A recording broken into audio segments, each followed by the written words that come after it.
Despite a less than stellar season by Clemson standards, the Tigers were still able to finish with a top 10 recruiting class in the 23 cycle.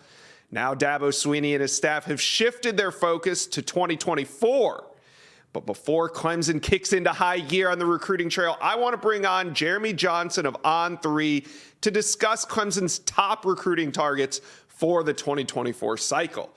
Absolute studs on this list. Let's take a look here. 5-star wide receiver Mike Matthews, 5-star safety KJ Bolden, 5-star linebacker Sammy Brown, 4-star defensive lineman Heaven Brown Schuler, and 4-star quarterback Air Noland.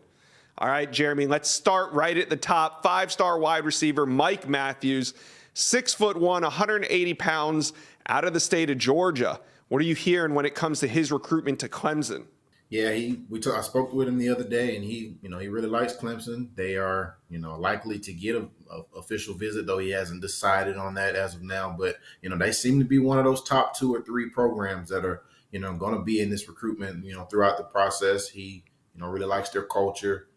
The opportunity to play early is, something up there for him as well. I feel like, Clemson will be in this race, throughout the whole process. All right, moving on to 5-star safety KJ Bolden. He's out of Buford, Georgia, the number 1 safety in America and the number 3 overall prospect. Jeremy, why is he so important to Clemson's recruiting class this cycle? Well, he's a big-time player. He can play both sides of the football. He's a big-time athlete. He's one of those guys that's an impact player on either side, and I think Clemson has circled him as one of the guys that they must have in this class. I know he's, close with the staff over there. Mickey Kahn's a Georgia guy. So I think, I believe he's a South Carolina native too. So he has a lot of family in South Carolina. So, I feel like they'll be one of the top 2 or 3 programs in the recruitment for him as well. Obviously, Georgia and Ohio State are programs that you kind of hear a lot about as well with him. So, they're going to have to battle for him. But, I think Clemson has a legitimate shot to eventually land KJ Bolden. All right, moving on to 5-star linebacker Sammy Brown. Another one of these battleground recruitments. He's out of Jefferson, Georgia. The number 1 linebacker in America, the number 13 prospect overall. What are Clemson's chances to land Sammy Brown? I say they're pretty high. They're pretty high. He's got some other visits that he's probably going to take. Oklahoma, Notre Dame's probably in there as well. But, you hear the most about Clemson and Georgia. It feels like those are going to be the 2 that battle it out. Obviously, he's in Jefferson, which is about 35, 40 minutes, maybe not even that far from Athens. So, he's grown up right there in the shadow of Sanford Stadium, and he's got a teammate, Malachi Starks, that plays for them. He's going to be hard to pry away from them, but also Clemson has a lot of positive, the culture, early playing time for them, and just some of the ties that he has, in South Carolina. I think his dad played college football over at Furman. So, he's got some ties there. And, I really think Clemson has a really good shot in this race. I really think he fits, just their defense and their culture. So I think that's it. Clemson's definitely one to watch in this recruitment.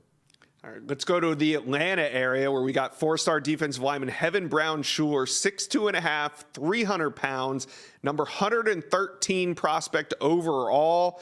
Jeremy, where do the Clemson Tigers stand for Heaven Brown Schuler? I definitely say they sit near the top in that recruitment. Just, he's been there so much. He loves the culture, and he's a good fit for the culture. He's coming from Pace Academy, a really highly academic school in Atlanta. So I know that he and his family really value the education, and Clemson has an opportunity, gives him an opportunity to kind of, mold that culture and, some of that faith that he has and, the high academics. And he also loves Coach Eason. So, they've already gotten a defensive tackle in Champ Thompson in the class of 24. Putting him in there next to him will be big for them. I think he will. I don't know if he's got an official visit set up with them yet. I'm sure he'll get back over there soon. I feel like South Carolina, Georgia, and Virginia are the teams that you're going to have to beat out to land him, down the road. All right, before we get to quarterback Air Noland, Clemson fans, do me a favor, hit the subscribe button. We're doing something special here at On3, and we need your help to grow it. Subscribe to the On3 YouTube page. Thank you. All right, Jeremy, 4-star quarterback Air Noland, very intriguing name, climbing up a lot of recruiting boards this offseason. He's out of Fairborn, Georgia, 6'3", 195 pounds, the number 8 overall quarterback in America. What is going on with his recruitment to Clemson right now? Yeah, he'll get on campus here soon, and I feel like there's potential for an offer there. We don't know that yet, but I think him and Coach Riley have had some discussions, and he fits what they do over there. If you're basing what Clemson will do, if it's anything like what TCU did, he has a big arm. He's a mobile guy. He can throw. He plays in a spread offense in high school, so it's a natural fit. If they're looking towards kind of doing the same stuff that they did at TCU, I know he's had communication with Coach Riley. He'll be there on the 10th, I believe, and he's another guy that fits that Clemson mold, that Clemson culture. The guy carries a notebook with him everywhere he goes. He's one of those sponge type quarterbacks, and I think he'll get in the room with those guys, and I think they'll fall in love with him. So we'll see how that visit goes, and we'll see what happens moving forward. But if Clemson were to offer, I do feel like they would be one of the programs really in that race for him, down the stretch. It's early in the recruiting cycle, but fans want to know, what's the biggest position of need for Clemson this cycle? I think I had trouble kind of thinking about this. I think there's two positions. I think there's running back, who Clemson just landed a 4-star running back, but I'm not going to take the running back off the board there, because I do feel like they got 2 guys in 2023, and you had 2 guys that are playing for you right now, Phil Maffa and Will Shipley, but those guys will eventually move on. So you got to find guys that can come in and replace those guys. They obviously got David Izu-Mume today, or earlier in the week. So just I think they'll eventually offer another running back, and I do think they'll probably end up getting another running back down the stretch. I'm not sure who that will be at this point, but there's a couple guys they're taking looks at, and a couple guys that will be on campus in the next couple of weeks that will be guys to watch and for Clemson. And I'm going to say wide receiver, because they just need that one really big play guy, that difference.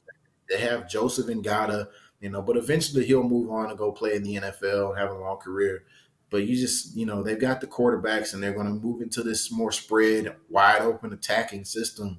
And you need the dudes to be able to go and make those big plays. And I think, that's a position of need. And I think they're going to get really aggressive here over the next few months and trying to make sure that they, add some of those guys that can go and run that system for Coach Riley.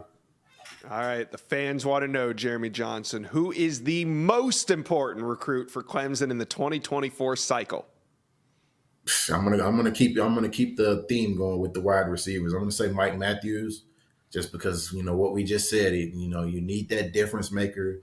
You need that big play threat. Mike Matthews is a little bit of all of that. He can go up and get the football. He can go and he can stretch you vertically. He can catch you underneath. He's one of those complete type receivers, and he's a guy that fits their culture. So he'll go in there and he'll work hard, and he'll play early, and he'll be really successful if they were able to land him. And he's one of those highly ranked guys that Clemson really needs that splash at the skill position spot, especially with the quarterback positions. They've landed a couple big time quarterbacks over the last few years, and I think that'll help them with some of these guys that they're recruiting, like an Air Noland or anybody else that they get in the race for late in the process.